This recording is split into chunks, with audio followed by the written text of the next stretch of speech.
11th chemistry chemical bonding. இந்த short வீடியோவிலே எண்ம விதி acted rule பற்றி தெரிந்து கொள்வோம். இந்த விதியானது கோசல் மற்றும் லூயிஸால் முன்மொழியப்பட்டது. விதியை பார்ப்போம்.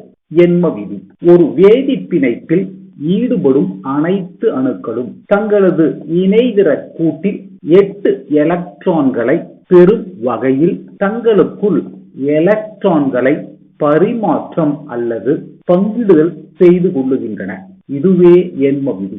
பரிமாற்றம் என்பது எலக்ட்ரானை பெறுதல் அல்லது வழங்குதல் என்ற குறிப்பை நினைவில் கொள்ள வேண்டும். சேர்மங்கள் உருவாகும் பொழுது தனிமங்கள் பெறுதல் மற்றும் வழங்குதல் மூலமாக எண்ம விதிக்கு எவ்வாறு உட்படுகின்றன என்பதை தெரிந்து கொள்வோம். சோடியத்தின் அணு எண் 11 11 எலக்ட்ரான்களை கொண்டுள்ளது. k ஆர்பிட்டாலில் 2 எலக்ட்ரான்கள், l ஆர்பிட்டாலில் 8 எலக்ட்ரான்கள், m ஆர்பிட்டாலில் 1 எலக்ட்ரான். அதே வேளையில் குளோரின் ஆனது 17 எலக்ட்ரான்களை கொண்டுள்ளது. k ஆர்பிட்டாலில் 2 electron, 8 electron, m ஆர்பிட்டாலில் 7 electron. இந்த நிலையில் சோடியம் அணு தன்னுடைய வெளிக்கூட்டில் இருந்து ஒரு எலக்ட்ரானை குளோரினின் வெளிக்கூட்டுக்கு வழங்குகிறது. இதன் காரணமாக சோடியமானது Na+ என்ற நேர் அயனி ஆகிறது.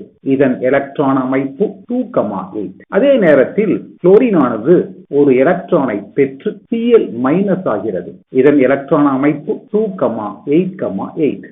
ஆக சோடியம் குளோரைடு உருவாகும் பொழுது Na+ அயனியின் வெளிக்கூட்டில் 8 எலக்ட்ரான்களும் Cl- அயனியின் வெளிக்கூட்டில் 8 எலக்ட்ரான் உள்ளதையும் நம்மால் பார்க்க முடிகிறது.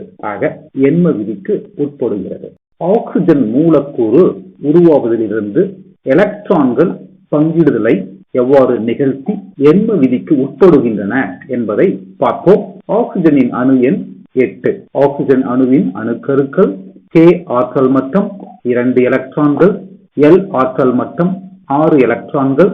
இந்த 2 ஆக்சிஜன் அணுவும் நெருங்கி 4 எலக்ட்ரான்கள் 2 ஆக்சிஜனுக்கிடையே பங்கிடப்படுகின்றன. தற்பொழுது இந்த ஆக்சிஜன் 8 எலக்ட்ரான் நிலையை அடைந்துள்ளதா என்பதை சரிபார்ப்போம். 1 2 3 4 5 6 7 8. அதுபோல இந்த ஆக்சிஜன் அணு 1 2 3 4 5 6 7 8. ஆக ஆக்சிஜன் மூலக்கூறு உருவாகும் பொழுது 2 ஆக்சிஜன் அணுக்களும் 4 எலக்ட்ரான்களை பங்கிட்டுக் கொள்வதன் மூலமாக எண்ம விதிக்கு உட்படுகின்றன.